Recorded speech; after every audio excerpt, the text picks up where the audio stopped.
Welcome to She Persisted. I'm your host, Sadie Sutton, a 19-year-old from the Bay Area studying psychology at the University of Pennsylvania. She Persisted is the teen mental health podcast made for teenagers by a teen. In each episode, I'll bring you authentic, accessible, and relatable conversations about every aspect of mental wellness. You can expect evidence-based teen-approved resources, coping skills, including lots of DBT, insights, and education in each piece of content you consume. She Persisted offers you a safe space to feel validated and understood in your struggle, while encouraging you to take ownership of your journey and build your life worth living. So let's dive in. This week on She Persisted. Confidence comes from experience. So you have to go out based on your belief system and face different things, try new things, fail at certain things. But when you fail and you have a strong belief system, you don't fall and smack your head on cement. It's like, oh, that's hard, but I still believe in myself. I'm going to get up and try again, a different way. And then you build confidence in your ability to be resilient to circumstance. Hello, you guys, and welcome back to another episode of She Persisted. We have an incredible episode on relationships and confidence today. I think all you guys are going to find this really, really valuable. Our guest is Jeff Kallil. He's a life coach and entrepreneur. He specializes in self-worth and self-belief and how that then shows up in our relationships. So you'll hear a little bit about his story, but this mission was born from his own healing through emotional and narcissistic abuse. And so we talk about a ton of different things in this episode. We really tried to make this like a one-stop shop resource for you. So we talk about tips for entering college, how important self-esteem is when you're navigating college, and also signs that you might want to work on your self-esteem and that it might be lower than it could be. We talk about how relationships really reflect how we feel about ourselves, and hand in hand with that, why fixing our confidence is so important when it comes to our relationships. We also talk about maintaining your self-worth after unhealthy relationships, specifically toxic or abusive relationships, and advice on having a healthy relationship with both yourself and others. So again, one-stop shop relationship masterclass for you. I learned a ton in this episode, and I hope you guys do as well. And if you are struggling with confidence or showing up as your best self in your relationship, this episode is for you, and I really hope you enjoy it. And as always, share, leave a review. It really helps the podcast. We are starting a new monthly giveaway where on Instagram, I'll post a little feed graphic and a story, and every month one of you guys is going to win a little Starbucks gift card, so you get a coffee on me. And all you have to do is send a screenshot of a review that you've left for the podcast. You can have additional bonus entries every time you mention the podcast in your Instagram story and tag at She Persisted Podcast. If you post about it on TikTok and tag at She Persisted Podcast, or subscribe on YouTube. So any of those things, just DM me a screenshot and I will every month show like a little wheel with all the people that have entered, who wins, and send that to you guys. I think this is going to be so fun. And I love my coffee ritual every morning. It's such a great moment of self-care and accumulating positives. And I think it'll be fun to kind of gift that little experience and treat and tie it to the podcast. So I'm really excited. I hope you guys enjoy. So go leave your review as you're listening to this episode, and I'll talk to you guys next week. Thank you so much for joining me today on She Persisted, Jeff. I'm so excited to have you on the podcast. Grateful to be here, Sadie. Thanks for having me. Of course. I would love to start with your background and how you ended up in the mental health space, your story, how you started sharing on social media and building a platform, and how you got to where you are today. Sure. So I think that my journey to this space has kind of been since, I guess, my day one, if you will. If I look back at my timeline as a human being, it's all been around emotional stability and understanding more of myself and dealing with external situations and circumstances, whether it be with people or situations that have put a hit on my heart or my mind, and how to deal with them. And it was funny, I was just talking to a friend this weekend and saying how I've gone through depression and anxiety spells that some last longer than others. She's like, oh my gosh, but you're always so happy all the time. And it kind of struck a chord with me because that's what we hear about people in the news, right? That some very scary things happen. It's, oh, they were so happy. And it's just such an internal fight.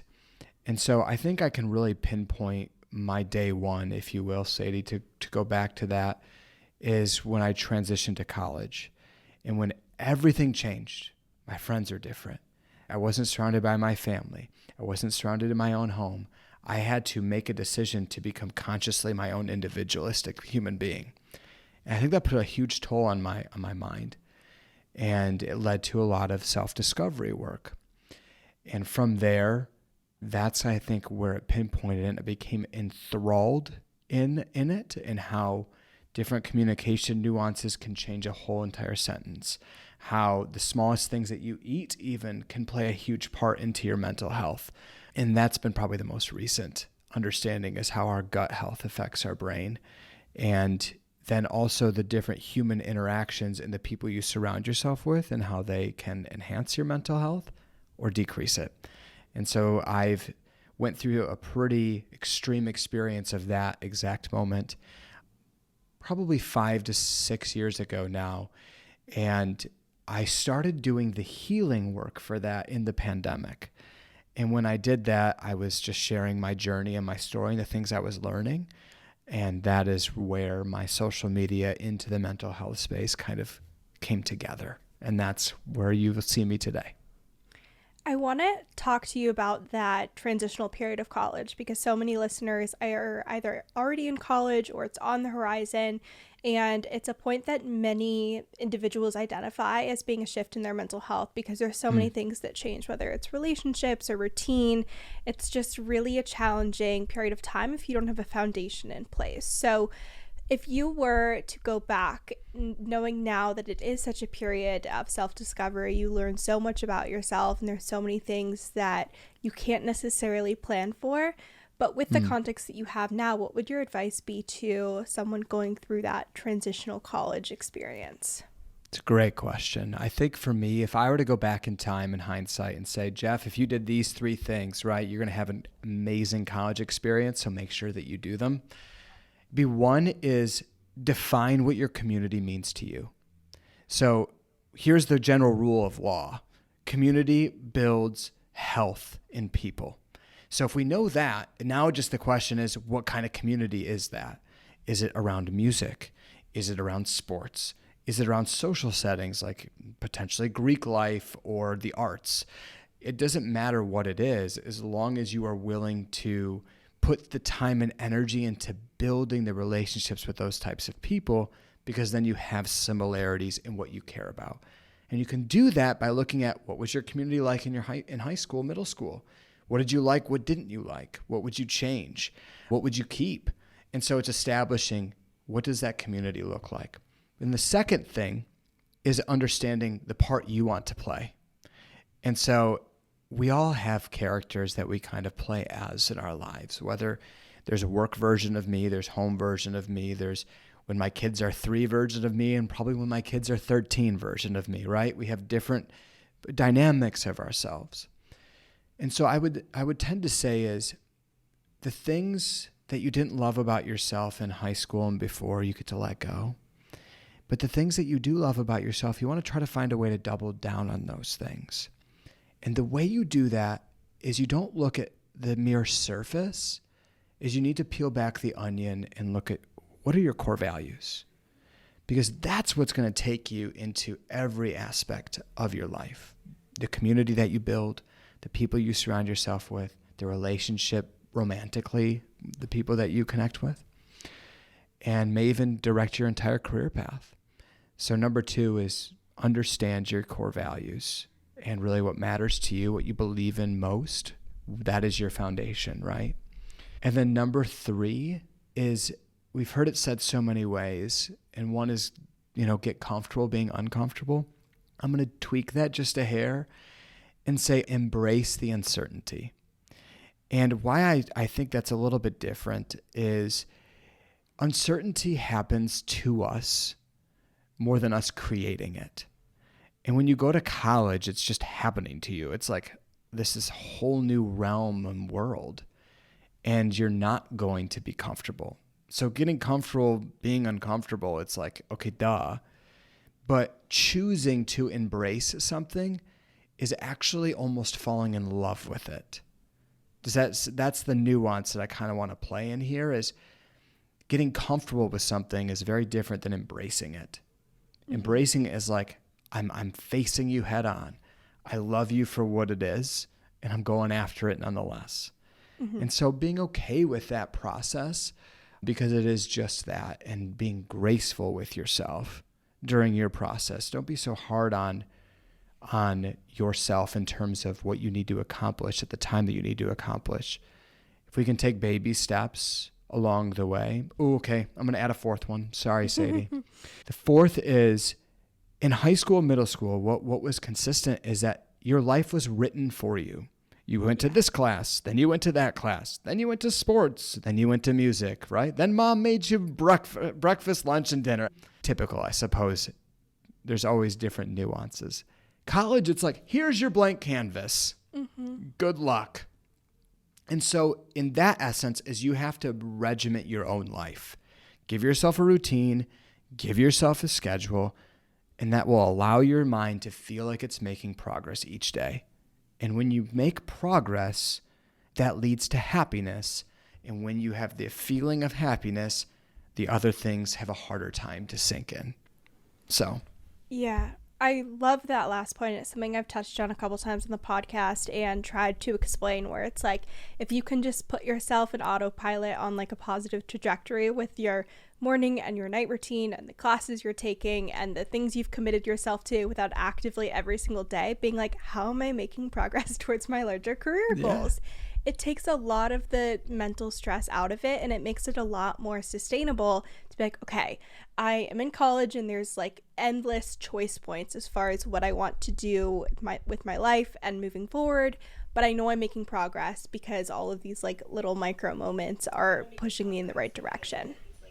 Hands down. You just, like, when you said endless possibilities, the first thing that came to my mind was like the Cheesecake Factory. And like, no matter what you order, you're already disappointed because you're like, there's like 70 things on this dang menu and I can only try one in good conscience. So you are correct. It's almost that ability to really, really peel back what's important to you and knowing that, and then doing as you mentioned, Sadie, the little baby steps forward every day. And you're like, all right, I feel good about this, and I don't have food envy. It's great. Exactly. You mentioned choosing activities that you like and leaning into those interests, and I think a lot of that can be really tied to self-esteem and how you see yourself. You also mentioned how you can let go of things from high school that maybe don't feel aligned or that you didn't love as much. Before we dive into relationships and those different dynamics, I would love to get your thoughts on self-esteem and confidence and those belief systems, because it can play such an integral role in how you see yourself and your confidence as you approach these different goals in college. Yeah, that's great. I, first of all, love that you split the two up. They're not the same, and we often think that one may be intertwined or layered on the other. But I have found that self-esteem, or what I've really started to talk about it as, is self-belief. And it's something that you really, really deep-rooted believe about yourself. It's your belief systems. And that's where self-esteem comes from. The esteem is, to really play on the words, it's the steam that comes with the boiling pot of your beliefs. So whatever is boiling in your system is how you're going to project it to the world. And so we've heard the phrase, it's all over social media, you have limiting beliefs, right? Limiting beliefs are a very real thing. And ultimately, one can either focus on them to eradicate them, or they can double down on the things that they really believe to be true about themselves. I have found a little mixture of both to be true. When you're confronted with situations that feel like your mind is telling you can't do something, you're almost always coming up toward a limiting belief. It feels like a literal wall in your mind. And that is the greater predicator of success and happiness than confidence is. So if you look at even Google Trends, hands down, the most searched for terms between the two is confidence, hands down. How do I become more confident? But the problem is that's the external result. The internal process is all in the belief system. So once you're working through how I can adjust my limiting beliefs, telling your mind this is not true and this is why it's not true.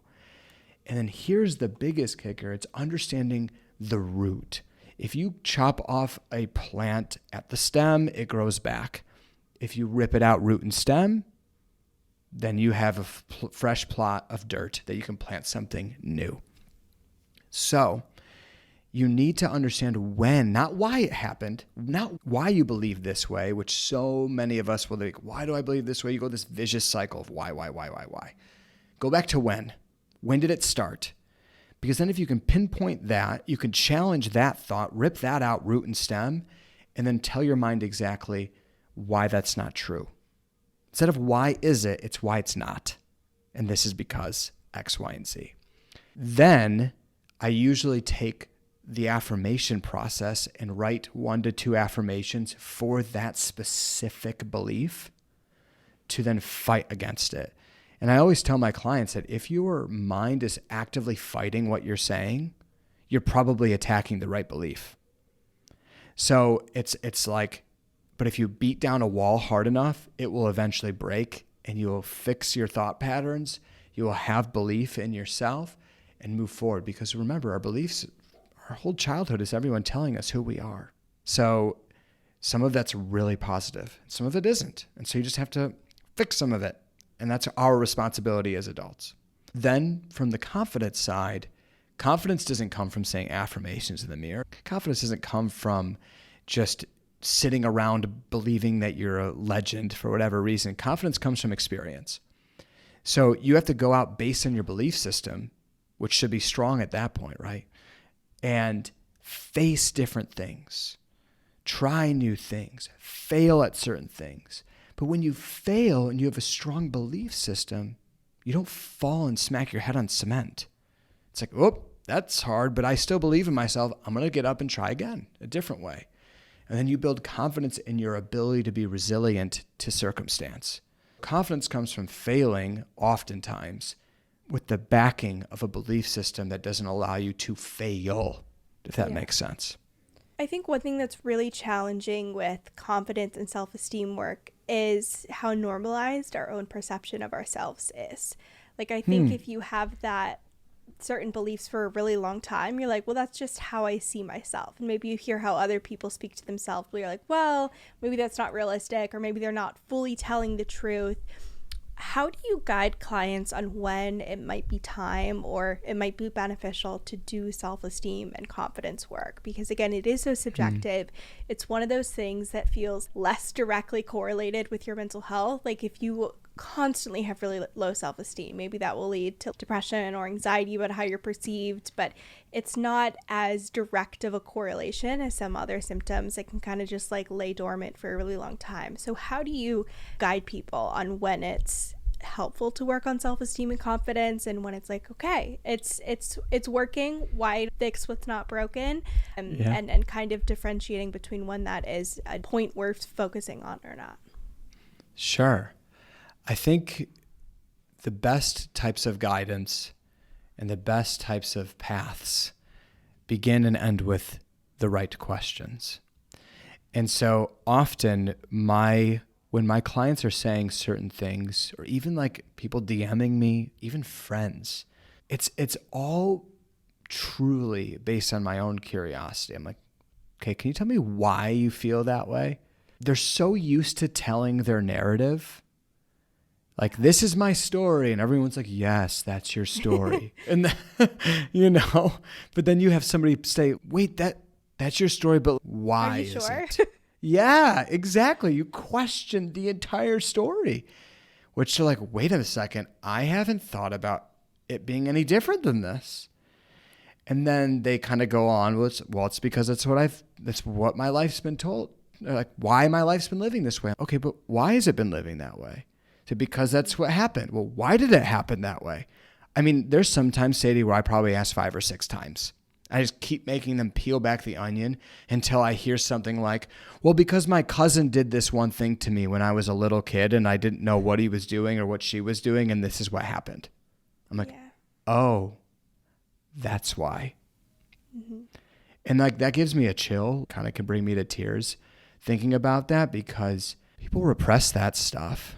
And it could be so dark, and it could be so simple, like a little kid being a little kid pushing around their little cousin, and it had a deeper impact than any of them could have ever imagined. Mm-hmm. You know? But that is really what it comes down to, is really helping them. No one likes to peel an onion. I just was chopping them up last night. I was freaking in tears. No one likes to peel real ones. No one likes to peel proverbial ones. Yes. But you have to help them do it. And when they're doing it, you have their arm around them and helping them navigate that. And if I was gifted with anything, Sadie, it's I just love humans. And so that part comes easy to me. Just having my arm around them as we're walking through that journey. And that's how I guide them. So let's say we get to that place where they say the real reason. Say, well, do you remember what you were like before then? Sometimes they do, sometimes they don't. But the truth is they often do. I was happy. I was more free. I was X, Y, and Z. Tell me what that looked like. Who was that person? So now they're starting to visualize that. And then you just kind of plop that back into their life. So it's, okay, that's that person. What are the steps that you need to take to realize that version of you again? And then that's where I need help. I need guidance. I need to do the work. I need to journal every day. I need to go on a 3-month-long vacation. Now, these are the answers. I'm not saying all of them are correct. Because I will go on the 3-month vacation immediately if that's a hands potential down. solution. Hands down. Well, and it can be, I caution people with that because that's external. Yeah. And it's an external thing. You got to fix the internal because you're taking yourself to Bali if you're going anyway, right? So you got to fix who you're traveling with first. And then maybe your reward is that. So it's different context. We often talk about external rewards. It's go date the other person after you get a breakup. Go out and just get hammered. Go on a vacation. Go external. Doesn't solve the problem. So long-winded, but that's my answer to it. Today's episode is brought to you by Teen Counseling. You guys know that whenever we talk about something heavier on the podcast or something that is helpful to work on in therapy, I like to give you guys a resource, because if you've never been in therapy before, finding a therapist can be a really overwhelming and challenging process. So I wanted to share Teen Counseling with you. If you haven't heard of Teen Counseling, it is BetterHelp's branch of online therapy specifically for teenagers. They have over 14,000 licensed therapists in their network, and they offer support on things like depression, anxiety, relationships, like we talked about in this episode, trauma, and so much more. And they offer talk, text, and video counseling. So depending on what level of support you're looking for, they're able to meet you exactly where you're at. And it's so easy, all from your home. So if you want to check it out, you can go to teencounseling.com/shepersisted. Again, that is teencounseling.com/shepersisted to find a therapist that fits your needs today. No, I love that. I think what you just mentioned about the external being like almost a symptom of the internal issues is really powerful. And I want to shift to relationships, because at first glance you'd be like, well, relationships would just be a reflection of the internal. But I think there's so much more at play there, because it is both people's internal dynamics and belief systems that are adding to that. So walk me through how your internal competence, beliefs, almost like self-actualization of yourself kind of shows up in those relationships, and how that like internal and external can be explained for listeners who have never heard that perspective. Absolutely. You must be really tapping into my mind, because this is exactly what I am so passionate about. The relationships with ourselves is a direct reflection of the relationships we have externally. Or I said it better, would be the opposite. Who we are friends with, who we're romantically involved with, and even our colleagues and our relationship with our work. Direct reflection of how we feel about ourselves. And I say that because if you think really through the entire concept of humanity, if you don't believe that you deserve love, who are you going to feel safe with? the person that bolsters that belief, the person that doesn't give you love. If you believe that you don't deserve to be promoted in your work and you're never going to go anywhere other than your entry-level position, then you will find a place that helps you realize that. Because we are seeking completion. We are seeking a bolstering of our narrative, our bolstering of our story. Always. Like in anything we do. I mean, validation is such a major topic right now for a reason. But the nuance in all of that is your feelings and your experiences and your beliefs are valid because you are feeling them, with the asterisk of and that doesn't mean they are the truth. It can be both. And I think that nuance is very hard to say in social media. Social media works because of its polarizing nature. However, I feel that when I've spoken to my clients and they will try to say, why am I in this pattern where I'm finding selfish people or narcissistic tendencies types of people or people that are unappreciative of me? And then we often find that that's how their mother was. That's how their father was. I mean, so often people are looking for comfort. They're looking for consistency. They're looking for things that are familiar to them. So if that's how they're used to being treated, then it makes all the sense in the world that they will find and attract things that are similar to them unless they intentionally make the decision to break that thought process. That's usually where I come in. But unfortunately, it's after they've had their heart broken. Yeah. After they've gone through a major breakup or a self-worth shattering experience, and they come and talk to me thinking that I'm solving their relationships, and then they come to realize that my program has nothing to do with necessarily the relationship with anyone else other than themselves. Yeah. I'd love to understand kind of how those two play into each other, because I'm sure people listening are like, okay, I now got to go and do the work on my confidence and my internal belief systems and how I'm speaking to myself. And they're also maybe like, the relationships might be a reflection of that. They're not as effective as they could be. I want more from my relationships. What is the process of addressing both of those? Do you first work on the thoughts and the internal work, or is it adjusting the relationships and then as you continue to change like the external representation, the internal shifts as well, almost like a chicken and the egg question? But how do you kind of work on both of those when they're both showing up as challenges? So it's a great thought. And I think that we would love a black and white answer. Yes.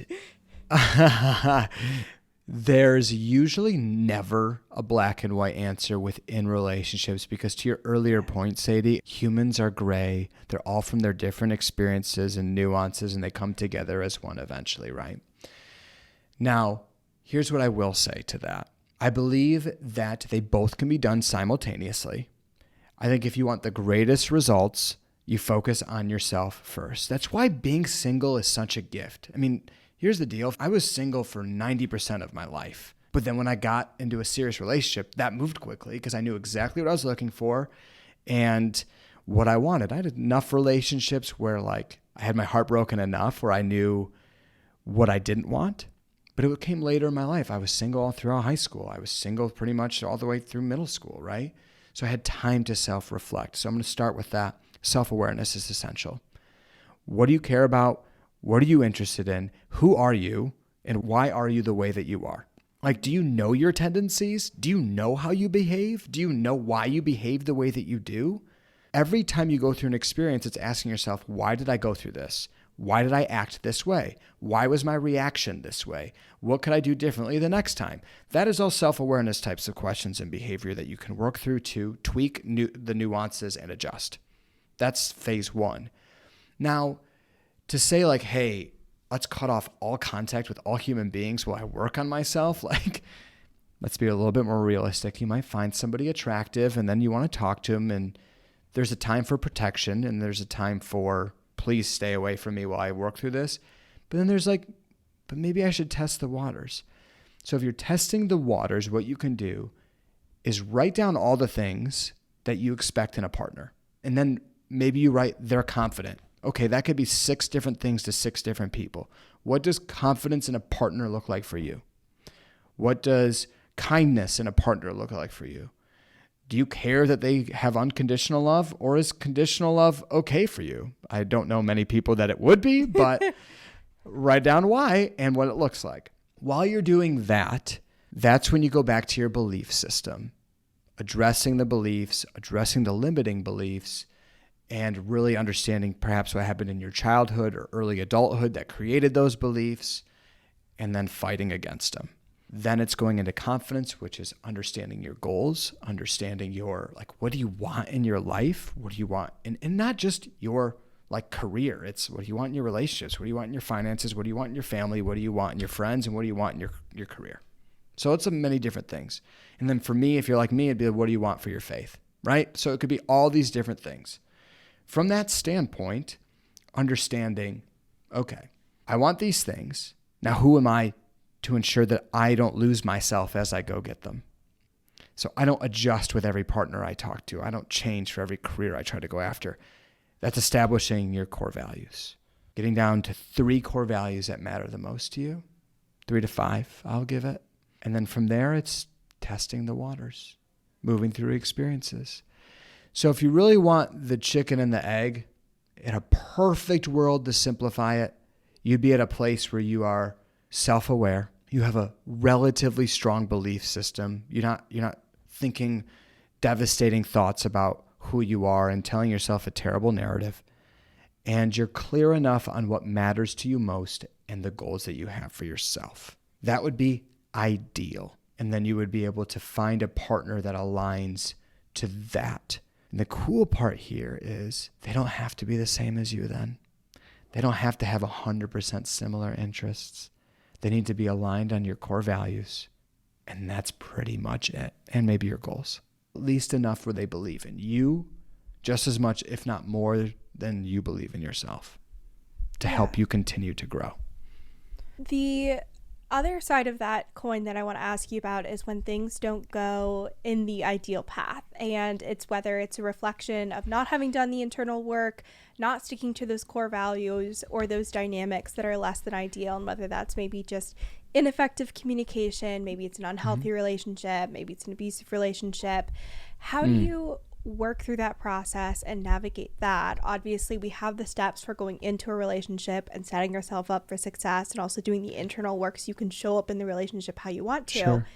But if you find yourself in a relationship where that hasn't happened up until this point, and now you're dealing with the repercussions or ramifications of that, how do you navigate that? Especially because I feel like so much of those relationships can be interpreted as a reflection of you. And like it does end up being very tied to self-worth, which can be so challenging. So for clients that come to you and are in that position, what is the advice and guidance you give there?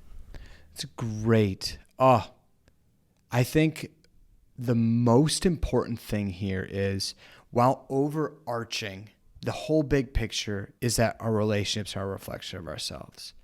However, there are so many nuances that we can't just blanket statement that and call it gospel. Yeah. For example, in an abusive relationship, I don't care who you are. The abuse is not your fault. Ever. The people that are facing that tend to believe it is.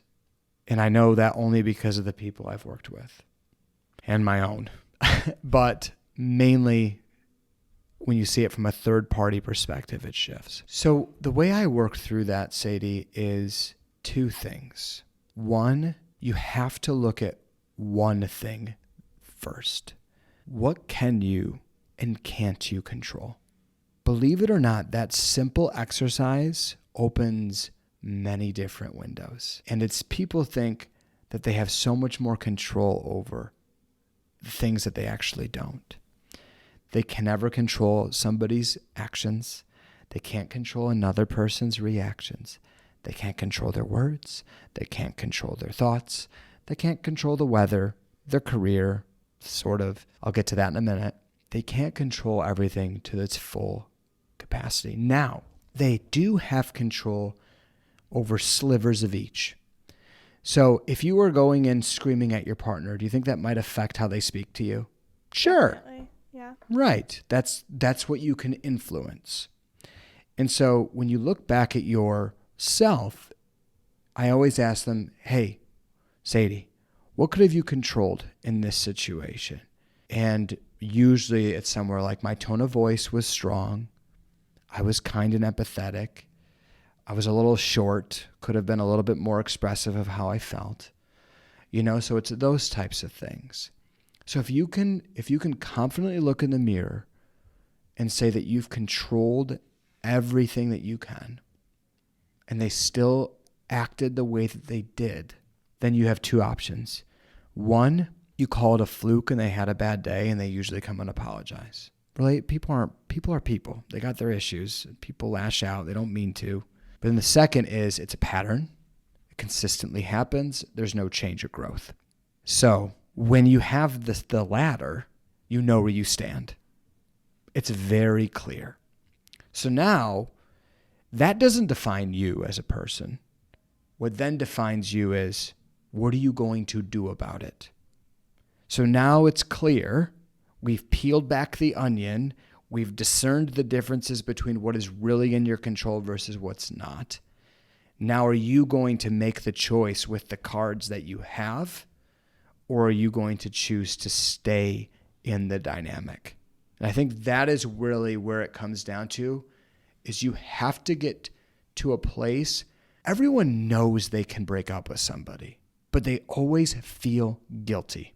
And it's because they're more worried about if they've made the right decision, and they're worried about the other person's reaction. It has nothing to do with necessarily the actual breakup. It's the reverse of it. It's what happens right at the end. And so my point in saying that is, if you can get it to a place where they know they're making the right decision, then ultimately they understand that the other person's reaction is not their responsibility. Then they can confidently make choices. And from there, actually, a breakup could enhance your self-worth if you are doing it for the right reasons. Did you follow that? Because No, I love it. I was a little all over the place on the map. No, it's definitely, there's so many questions that you post throughout that where I was like, that needs to be a journaling prompt. That needs to be written about. And I'm definitely going to do a social media post with all the different questions you post throughout the episode, because I think there are so many things that require listeners to reflect on, like just what you mentioned with what do you want from the relationship? What can you control? What elements did you control or didn't you control? And I think it is really empowering to put so much choice in your own decisions, your own actions, and how you approach the relationship. And even if that means ending the relationship and stepping away because the other person's not being effective. And I think that is a really helpful anecdote to feeling hopeless in a relationship or feeling lost and overwhelmed and not sure what to do and not feeling like it's the right fit or that you're trying your best and things aren't improving. And I think going through those steps and really focusing on what you're doing and also what you want from that relationship can be really empowering in that process. I agree. You said it. And I'm going to add a word to that. That is, it's like ruthless accountability for yourself. Yeah. And it's accountability can be a scary word, but it shouldn't be. We've just unfortunately made it as such. It really means ownership. Like, it's ownership of your life. It's ownership of your choices. And I mean, I had somebody tell me once that they were so accountable to themselves that if a rocket landed on their house, they would say it's their fault for moving into the dang house. I'm like, wow. I'm like, that is mind-blowing to me. Right. A little crazy. But it was such an interesting concept that if you really wanted to, I'm not saying you should, fam, but if you really wanted to, you could really decide to be accountable to almost anything. It's nuts. Mm-hmm. But having the balance of, back to your point, Sadie, of being in control of your dynamic from where you stand is in fact empowering. If there was one piece of advice, whether it's related to relationships or doing the internal work to set yourself up for success in relationships that all teens and young adults could be equipped with, what would that be? Wow. Just one? I know. It's hard. It is so hard. I think from a healthy relationship dynamic, I'm going to go onto a different pad here. and say two things. It has to be two. One is effective communication. And I'll say it with this caveat. Communication at all, even if not effective at first, is better than no communication. Because when you don't communicate, you brush things under the rug, and then it festers and spreads. So communicate. Try your best to say how things are making you feel, not what the other person's doing. And then last but not least on that one is never, ever, ever, ever keep score. I don't care what person is doing what more. If you feel like there's an imbalance, I'm going to go back to communicate through it. But show up, give it your all on each side. And that way each side is giving 100%. And so your cup is always full. And if you're constantly like looking at the scoreboard to seeing who's winning, it's made out to be a miserable life. And that's with friendships or romantic relationships or family for that matter. Everyone has their strengths, and you can't compare a football player to a hockey player. They're different. And so allow for the differences to flourish. And where there feels imbalance, just talk about it. Don't judge, just talk about it. And then for the relationship with yourself, this one's a little bit easier. Always be working on yourself and asking yourself why, when, and how. Constantly. And then while you're doing that, be graceful with your process. Yeah. You didn't get to where you are in a day. You're not going to get to where you want to go in a day. Be patient with that and love that. And it's okay that you're not where you want to be today, because then if you're not growing, then you're doing the opposite. There's no static. And so be proud of yourself for growing and ask yourself questions always.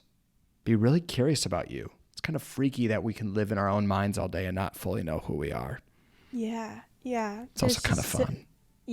It's definitely such an interesting dynamic, and I love both of those different areas of advice so much. I just cannot wait to share this episode and implement all of these different tips and tricks and insights. I feel like we just did a masterclass on relationships and self-work, and I know that everyone will get so much value from this. So if people want to continue to consume your content, learn more, because this was barely scratching the surface of everything you share, or work with you in the future, where can they find you?